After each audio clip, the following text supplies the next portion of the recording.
Warm greetings from the High 10. It is Everyday Shenanigans, and thanks for joining me. I would like to discuss the Summer Wells case again, and I'm going to piggyback off of John Kelly Profiler. He has a video in the queue called Who Took Summer Wells? Part 6, Sleeping Baby.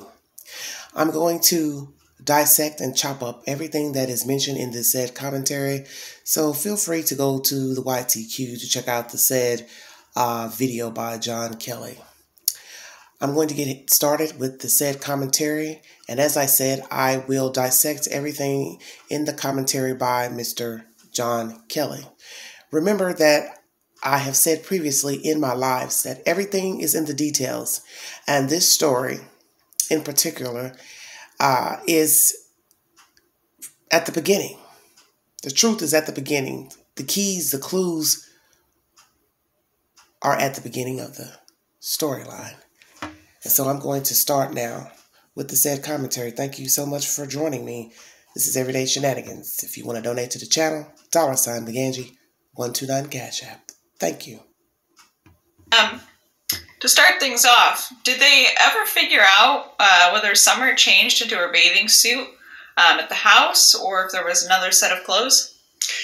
See, this is an important question for me because, why, to jump ahead a little bit, why have to put on, this very new, brand new,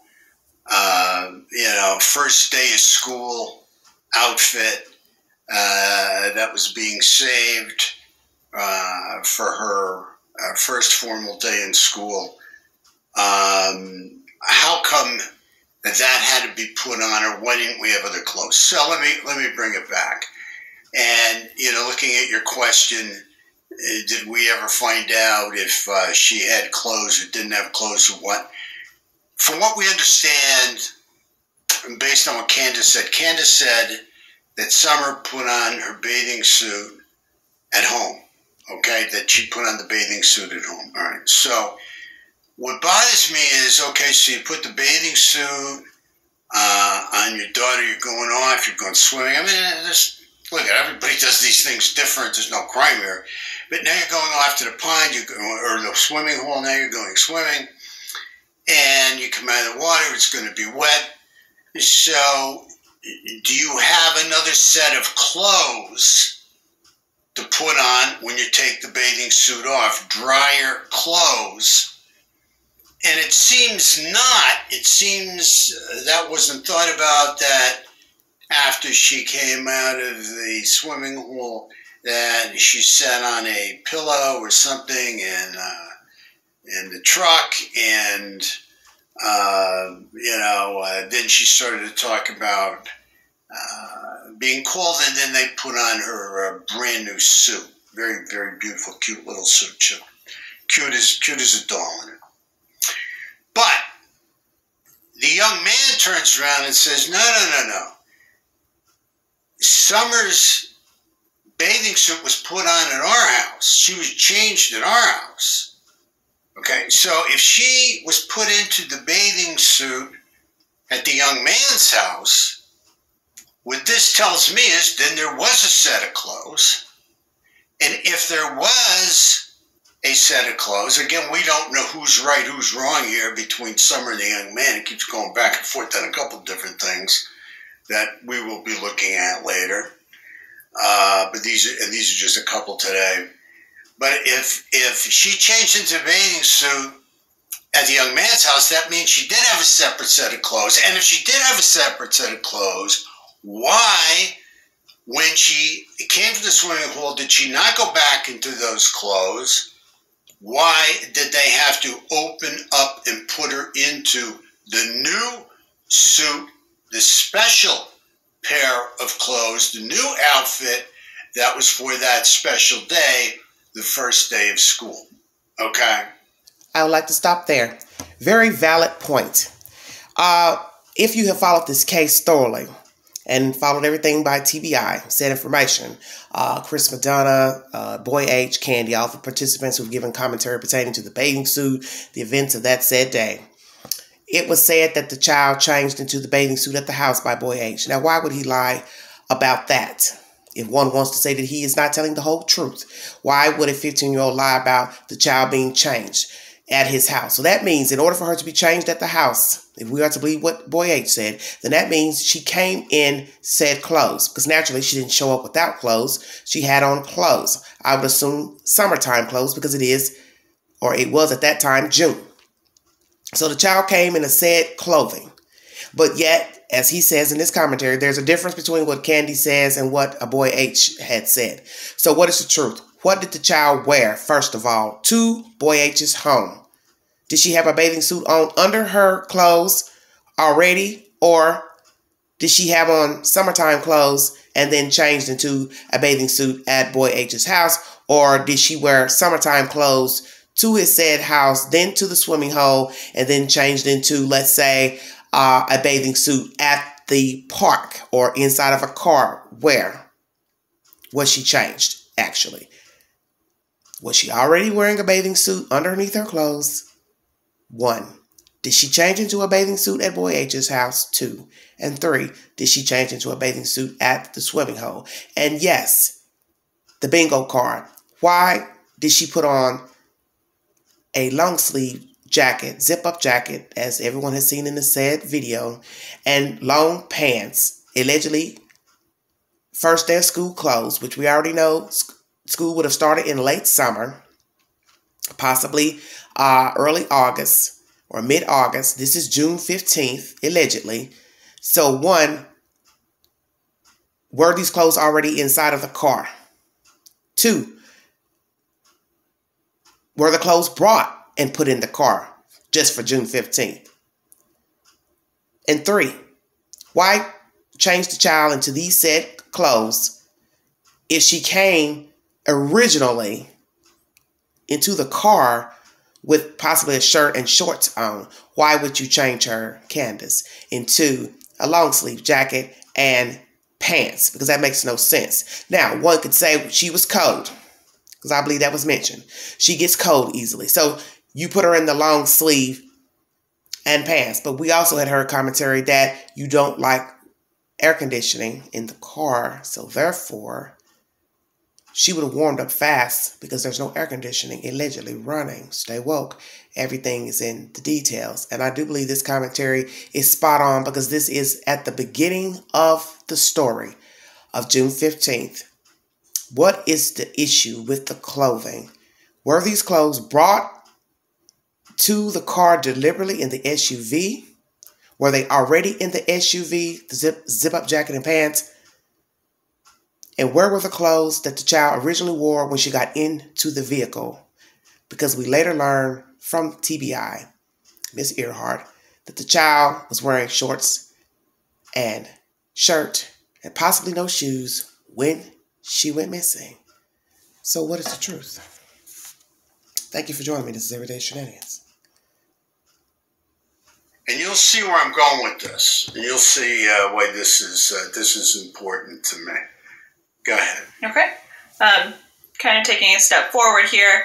In the video by the interview room with Chris and Candace down at the water hole, Candace starts by saying things were in slow motion for her. What does she mean by this, and is this PTSD like Chris mentions? Yeah, see, Chris caught on to this as he interviewed Candace down at the water hole, and he hit the nail on the head. He said this is PTSD. Again, you should check out his whole series on Summer Wells. For all of you that have any interest in this case, you find it invaluable. But anyway, so Chris, is walking down to the water hole with Candace from the car, and Candace talks about it going into slow motion. Things are going into slow motion.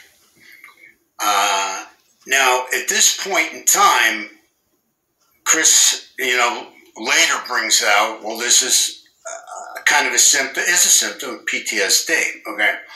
It's a major symptom of PTSD because when you're in a terrifying or shocking situation, okay, and you feel threatened, I mean, that can cause PTSD.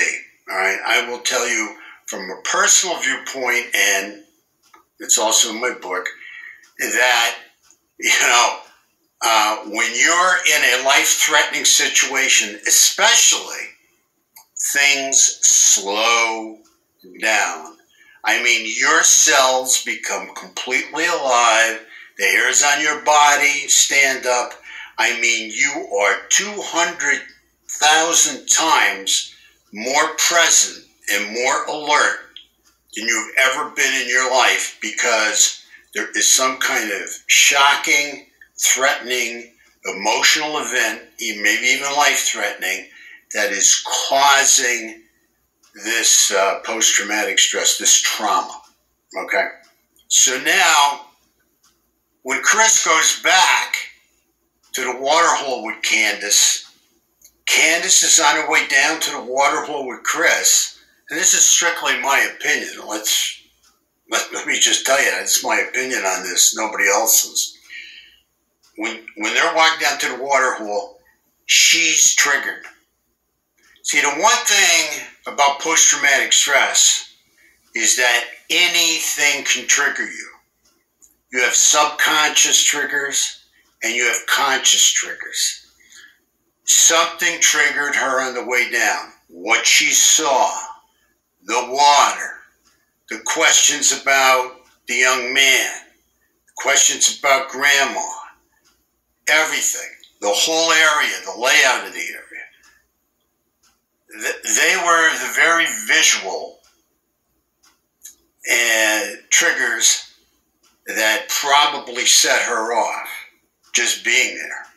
And then the subconscious things that happened there that maybe we don't even know anything about, okay?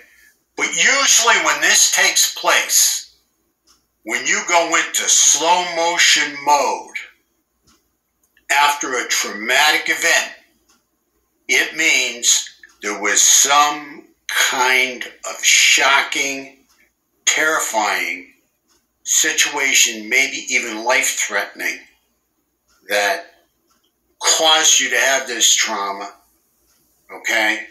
And, caused, to have these various triggers in that particular area where this event took place. This is very, very important. And it's important because she talks about going into slow motion there. That's where the trauma took place, the initial trauma. Now it's post-traumatic stress. So even later on, she's going through it, okay? But she doesn't talk about it, not that I've seen, and I could be wrong, anywhere else when she continues the interview with Chris. I don't hear her talking about it at the house, supposedly where Summer disappeared. I don't hear her talking about going into slow motion there. I don't hear her talking about, everything just, turning into a very slow, terrifying, anxiety-prone situation. Because post-traumatic stress is an anxiety disorder. So I just didn't see it or hear about it anymore, only at the swimming hole. And Chris, went from A to Z with her by going from the swimming hole and all the way up to the house and all around the house and everything else that took place. And, there was no more talk of slow motion. So I've got to believe. Let me stop there. So what is the truth pertaining to this being a trigger point going to the swimming hole? Because our information is that the child was alive and well from boy H and obviously Candy and the grandmother. So is this just her giving any type of excuse, let's say? Was she actually triggered? Because she mentioned going in slow motion and they are deeming this as a trigger point or commentary that's familiar with PTSD? Could it be that Kandi just said that because she's been making up things all along pertaining to June 15th and the disappearance of her child? So she just said that because she was trying to come up with something to say. Because in a lot of her commentary, it does seem ad-lib, just things being added. And as we've learned from her commentary about June 15th, a lot of her commentary seems to be add-ons. So what's the truth? Was she feeling like things were going in slow motion while she was standing there talking to Chris Madonna at the swim hole? And as he also says in his commentary, when she speaks of the house and the child going missing from the house, why didn't she have a slow motion effect at the house? Why didn't she feel and speak that way at the house? Because she didn't speak of that when she took Chris Madonna to the said home to show him the layout of the land, the inside of the home, and where the child played, and outside of the door, and also around the side of the house where the child would swing in the swing. So why not have that same trigger effect at the compound? That's a very interesting point. If we are to believe that things went into slow motion once she got to the swim hole with Chris Madonna to describe the events of June 15th. And let me also say, and I meant to say this earlier, it is by the mouth of Candace that the child was going to a water park, which is in Jonesboro, in the Jonesboro area, later on that day. So as I said before in my lives, why would you have the child dressed in a zip-up jacket and pants if she's going perhaps there later? I don't think she would have kept that on all day, which you will hear later commentary about that outfit from Mr. Kelly. All this is very interesting information if you really dissect it and chop it up thoroughly. The outfit makes no sense if indeed the child went into the vehicle that morning with summertime clothes on. So one would have to ask again, did you deliberately take that outfit with you and put it into Granda's vehicle? Or was it already there? And if it was already there, why would you put her in that outfit when it would make sense to put her back in the same clothes that she had on originally? And how does the water park play a part into this when the child was already swimming in a pond? Why would you then take her to another event where there's water when that to me would be more befitting of a child and children playing with other said children in a water park with slides and said amenities? Everything is in the details. Thank you for joining me. Something terrifying in one way or the other took place or left an indelible traumatic mark on her mind at that swimming hole. Okay. Those are my main questions, John. Now, the other thing I'm concerned about is her going home and being dressed in this outfit. Okay, this is a really nice outfit she has, and I didn't bring this up to you. Really nice outfit she has for the first day of school. Okay, so there's something, and I'm definitely probably off on this. I mean, how could anybody really pin this down to the minute? Maybe law enforcement can because they have the phones, but they're on their way home. And she has been put in her a very special outfit for her very special day, the first day of school. Okay? They take a picture of her because she looks so cute, so beautiful in the back of the car when she's asleep. That's what they say. So now this special outfit was unpacked or in the truck. Left in the truck, supposedly. They never took it out of the truck after they purchased it. I don't know when they purchased it. But then they didn't put it, they kept it in the truck, didn't put it in the house. So now it seems it's just right there and very handy for her to go from her swimsuit into this outfit. And again, I don't know. Bingo card. Handy.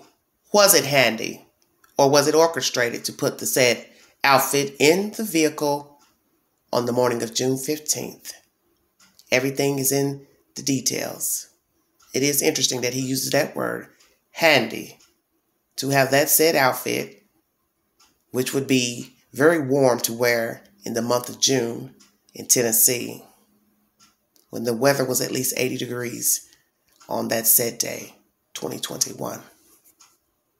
No, if there was another set of clothes, there wasn't another set of clothes. The whole thing doesn't make sense to me, because usually you would think a set of clothes would be brought along, I would assume, but like I said, everybody's different. You know, if you're coming back from swimming, you're going to have to change into something at some point. Why change into this beautiful special suit? Okay, so anyway, now they get home. She's got the special suit on and everything, right? And probably this is like, I don't know, 2:30, whatever. Like I said, with the timeline, I'm not exactly sure. But anyway, from 2:30 or 3:30, somewhere in there, you know, they get home, the kids unpack the car, she gets out of the car, helps with grandma and the flowers, supposedly helped her mother with grandma, and they planted some flowers or whatever they did. And then she was going off to play with her brothers, then she was going off to play with herself downstairs, and then she disappeared. But there's about two hours. I don't think there's 3, but I mean, again, nobody has pinned this timeline down completely yet, right? So I'm going to say, let me just say 2.5 to 2.5 hours. Let me just leave it around there, right? So why, when she got home, if she's wearing these special clothes, these brand new clothes that are for the first day of school, why is she not taken out of those clothes at that time and she's changed into play clothes? Because this girl loves to play. She's rough and tumble. She likes to fly around on the swing. She likes to chase her brothers. She likes to run through the woods, you know, with the dogs, the animals and stuff and everything, right? Tough little girl there, right? She's not scared to get dirty. Not scared to get dirty, right? So why not take her out of these special brand new clothes? Why not change this outfit as soon as you get home? If you didn't have another change of clothes in the car for her to change into when she got out of the bathing suit. And grandma doesn't like anybody sitting on her seat that's wet, supposedly, right? So I don't understand it, because then hours later when she's missing and she's gone, I mean, the Amber Alert that goes out identifies her being dressed in this outfit, being dressed in these clothes, and maybe not having shoes on, maybe being barefoot. So, you know, it just doesn't make a whole lot of sense to me. If you've got a whole new outfit that's very special for the first day of school, which is special, what has happened here? Why not take the clothes off as soon as she got home, if they were just on her to keep her warm, have her change into her play clothes so she could go play? Why let her go play in these clothes that she's going to wear for first day of school? See, the whole thing isn't adding up to me. And maybe it's me, okay? I'm sorry, you know, and maybe people would do it differently. But see, it's the little things here. It's the little things. Exactly. Bingo card. The little things. What is the truth about the clothes? Brought deliberately, already inside of the Grandis truck. But then we hear mention of pillows and Grandis not liking the seat wet. So now we have to ask, did Candace drive her mother's truck often out for events with the children and to swimming events for her not to want children getting in her car with wet bathing suits? That's another thing. And the Amber Alert, as I mentioned earlier, she's reported to have being outside, which that is not what Candace told the public.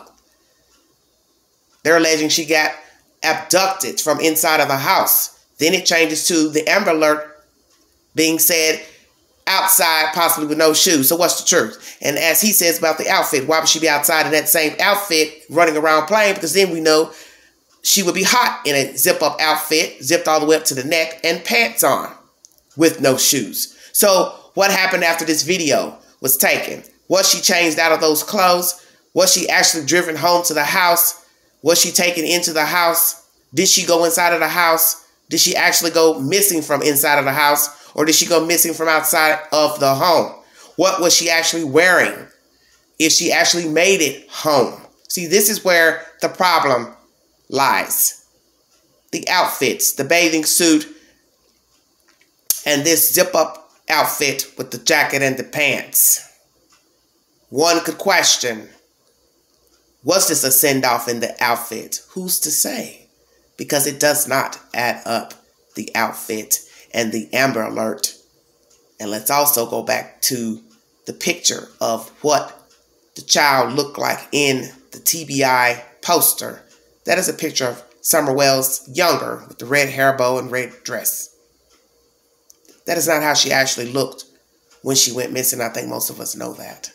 If we are to believe the said video that was released to the public, TikTok or whatever, the child is older in the video with the short hair.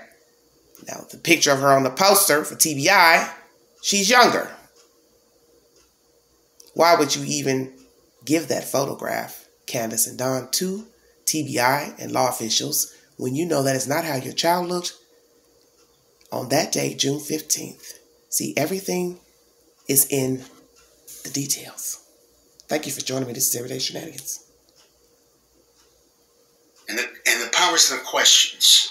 Why this? Why that? What about over here? What about over there? And these are going to get answered. These are going to get answered. Because law enforcement's taking a good-natured time. And this is going to come together. Believe me. Anyway, thank you all so much. I really appreciate you guys. I mean, I can't thank you enough. Please continue to subscribe. Can't thank you enough for all the subscriptions. Please continue to comment. All right, everybody, that's Mr. John Kelly Profiler. If you need verification for the information, I was piggybacking off of that because I feel like that is the start of the story, and that is where the truth lies pertaining to the disappearance of Summer Wells on June 15, 2021. Everything is in the details. Who do you believe? Boy H, about the events of that day, her changing into the swimsuit that day at his home. As I've told people before in my commentaries, I don't see why this child would make up said commentary, especially about things that are so mundane. Why would a child lie about someone being changed into a bathing suit or what color shoes or pants they had on? Because those are mundane things. But what did I tell you about a pathological liar? A pathological liar will lie about the most mundane things. And if a pathological liar will lie about mundane things, then he or she will lie about big things, such as how their child went missing. Stay woke. What is the truth to June 15th? Did the child ever make it home from the swim hole after leaving Boy H's home? Why was she put in that outfit? Was that a deliberate outfit to put her in for facetious reasons? Was she handed off to someone? And that's why she was in that outfit. I do believe this is an orchestrated crime. Could be wrong, but that's my gut feeling at the moment. Until I get evidence or information, I will stand on that. But the outfit is very telling. Because whether you want to believe that the child was cold in the backseat of that car, the mother has been said to not care for air conditioning, likes her windows rolled down. So the child would have warmed up very fast inside of the car. And we know inside of a car, it will get hot because of hot weather. And also, you never hear of drying towels for any of the parties who got in the water. So how did all the participants dry off? Those who went in the water, Boy H, Summer. How did they dry off?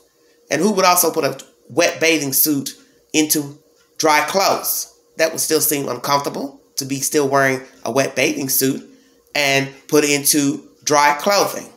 So where is the outfit that Candace put on the child when she got her up that morning and put her into Candace's vehicle? Where is that outfit? And what is the truth about this zip-up jacket and pants? Was it already in the car, or was it brought deliberately for an orchestrated discarment handoff of Summer Wells? I want to thank you all for joining me. Have a blessed week. If you would like to donate to the channel, $Big Angie 129 Cash App. Thank you very much.